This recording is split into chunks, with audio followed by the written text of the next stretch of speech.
Kementerian Belia dan Sukan sentiasa memastikan Perbadanan Stadium Malaysia merupakan agensi bertanggungjawab dalam pengurusan venue di Kuala Lumpur Sports City diurus dan diselenggara supaya dapat dimanfaatkan secara optimum. Bagi tahun ini sahaja sehingga Oktober, sebanyak 2.147 juta hasil sewaan venue telah direkodkan melibatkan sebanyak 26 penganjuran acara sukan di KLSC. Manakala bagi tempoh yang sama, sebanyak 54 penganjuran acara bukan sukan telah direkodkan melibatkan kutipan hasil sewaan venue sebanyak 8.5 juta iaitu 4 kali ganda hasil sewaan penganjuran acara sukan. Ini menjadikan jumlah keseluruhan kutipan hasil sewaan venue sehingga Oktober adalah sebanyak 10.647 juta dan hasil tahun ini merupakan hasil paling tinggi yang pernah direkodkan oleh Kuala Lumpur Sports City. Suka saya kongsikan kutipan hasil penganjuran acara mengikut lokasi venue. Satu untuk sukan, Stadium Nasional Bukit Jalil, kapasitinya 85,000 orang, 1.197 juta. Axiata Arena, kapasiti 13,875 ringgit untuk acara sukan. Dan untuk Stadium Hockey Nasional, kapasitinya 15 hingga 20,000, 75,000 ringgit sahaja. Untuk acara bukan sukan, mengikut lokasi, Stadium Nasional Bukit Jalil 1.8 juta. Untuk Axiata Arena 6.4 juta dan Stadium Hockey Nasional yang telah kita gunakan untuk konsert juga sekarang 210,000. Bermaksud venue yang paling popular untuk acara bukan sukan adalah Axiata Arena. Tuan Yang di-Pertua, bagi menampung permintaan serta menepati keperluan penganjur konsert, beberapa inisiatif untuk menambah baik perkhidmatan telah pun dilaksanakan. Satunya, mempelbagaikan fungsi penggunaan Stadium Hockey Nasional Bukit Jalil. Sebelum ini, Stadium Hockey Nasional Bukit Jalil hanya tertumpu bagi pertandingan dan latihan hoki sahaja. Namun kini merupakan salah satu venue yang boleh dipilih bagi penganjuran konsert. Untuk tahun depan, Stadium Hockey Nasional telah menerima sebanyak 26 tempahan untuk penganjuran konsert. Ini dapat meningkatkan jumlah konsert yang diadakan. Yang keduanya, tapak semayan. Perbadanan Stadium sedang menyediakan 2 tapak semayan rumput seluas 8 ekar untuk digunakan sebagai rumput gantian yang mampu ditukar. Ianya menggunakan konsep lay and play apabila perlu. Contohnya, selepas konsert dan terdapat pula perlawanan bola sepak dalam tempoh terdekat, konsep lay and play ini dapat mengoptimumkan penggunaan Stadium Nasional Bukit Jalil dan pada masa yang sama memberikan masa untuk padang pulih melalui sistem penggiliran padang. Yang ketiganya, kerjasama bersama pihak Suruhanjaya Persaingan Malaysia, MyCC. Saya telah menjemput MyCC untuk masuk ke Kementerian Belia dan Sukan untuk membantu kita mengenal pasti jika ada kartel. Dan tidak hanya tertumpu kepada kemudahan dan perkhidmatan yang disediakan, Perbadanan Stadium juga telah mengambil inisiatif untuk bekerjasama secara rasmi dengan pihak MyCC bagi menggalakkan ketelusan dalam setiap bidang yang selama ini dikuasai oleh elemen kartel. Kerjasama ini mampu mengelakkan pembaziran dan mempunyai lebih banyak hasil agensi yang boleh digunakan untuk menambah baik fasiliti tanpa bergantung kepada peruntukan kerajaan. Itu sahaja. Kotak Melaka.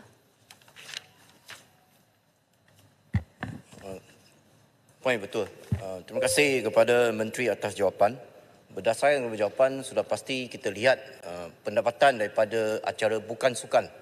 Ia adalah 4 kali ganda lebih daripada acara sukan.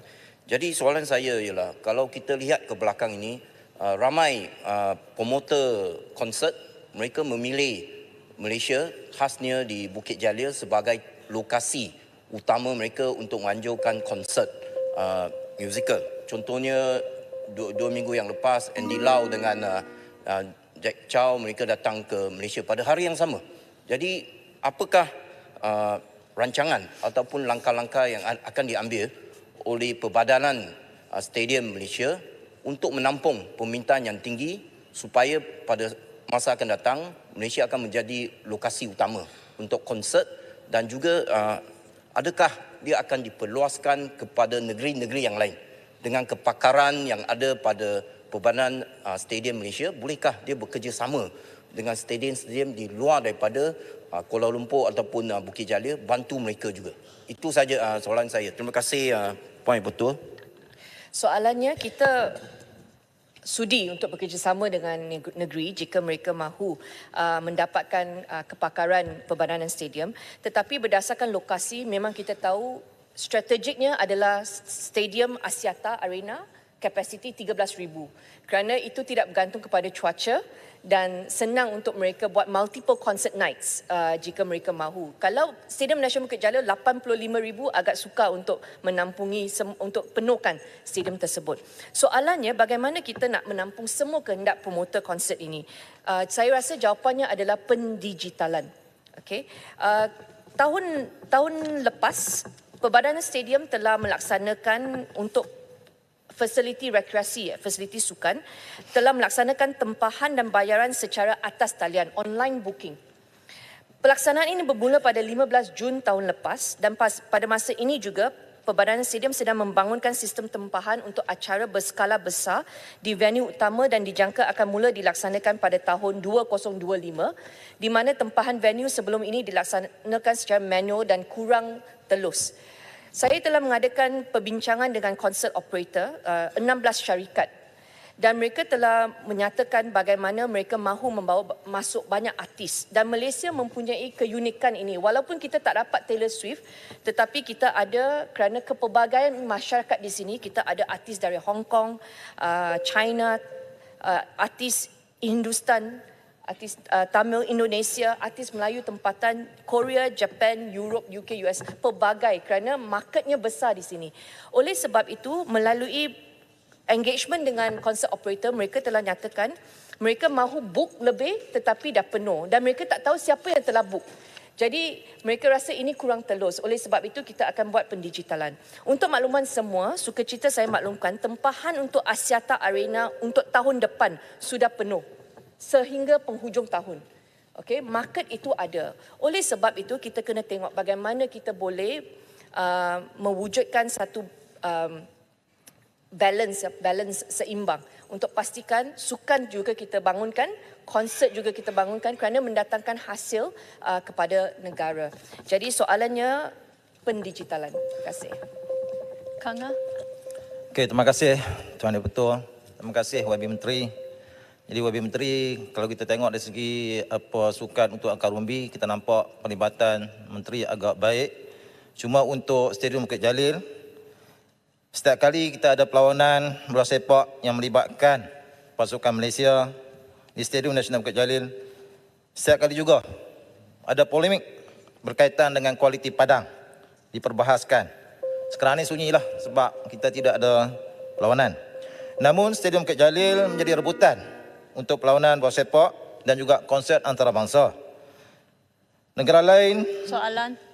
Ya, soalan. Negara lain sudah jauh meninggalkan kita dari segi kualiti padang. Soalan saya, apakah usaha KBS untuk menjadikan padang Stadium Nasional Bukit Jalil bertaraf dunia, padang, saya tanya padang, demi maruah imej Malaysia di mata dunia?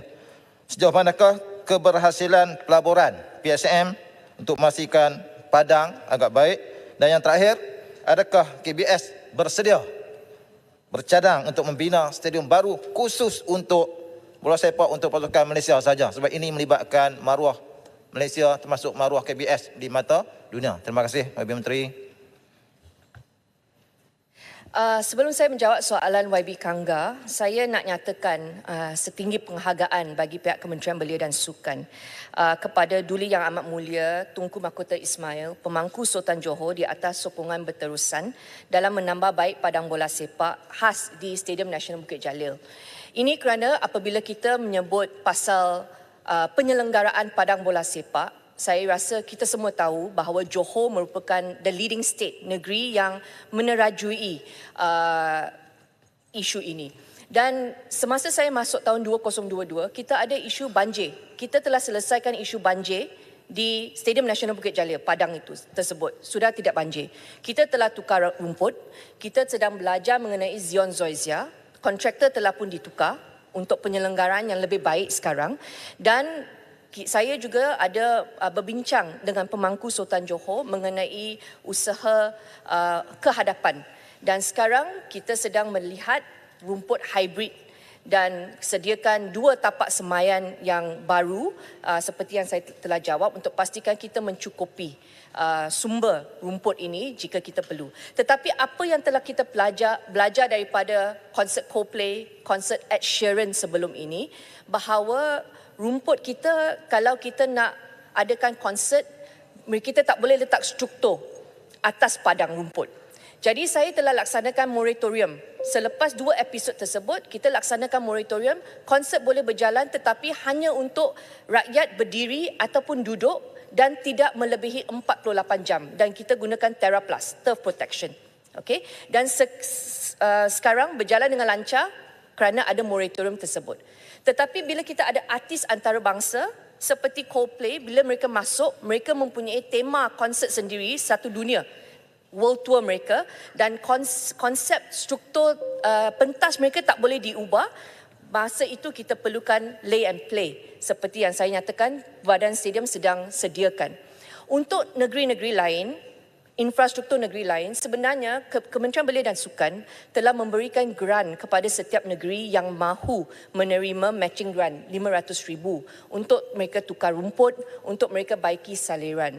Cuma masalah sekarang, hanya Kelantan telah mulakan kerja selepas mereka terima duit tersebut. Ada negeri-negeri lain belum lagi melaksanakan kerja, dan ada juga telah terima grant tetapi nak gunakan grant itu untuk naik taraf tandas. Yang itu tak boleh. Jadi bukan kita tak nak tolong, kita sudah laksanakan konsep bagi grant, tetapi ini terpulang kepada kemahuan setiap negeri itu sama ada mereka mahu majukan negeri mereka dan mereka mahu belanjakan untuk naik taraf fasiliti sukan dan juga konsert. Konsert ini kalau kita tak adakan konsert pun, sebenarnya rakyat Malaysia akan keluar pergi cari konsert. Saya percaya kalau Kelantan tak buat konsert, rakyat akan pergi Thailand. Kalau negeri lain, mereka akan pergi Singapura. Jadi kita kena tengok bagaimana kita kumpulkan hasil itu, kita kekalkan hasil itu di Malaysia. Okey, yang itu yang penting, dan Perbadanan Stadium Bukit Jalil telah membuktikan bahawa sebenarnya kita boleh laksanakan kedua-duanya dengan seimbang. Terima kasih.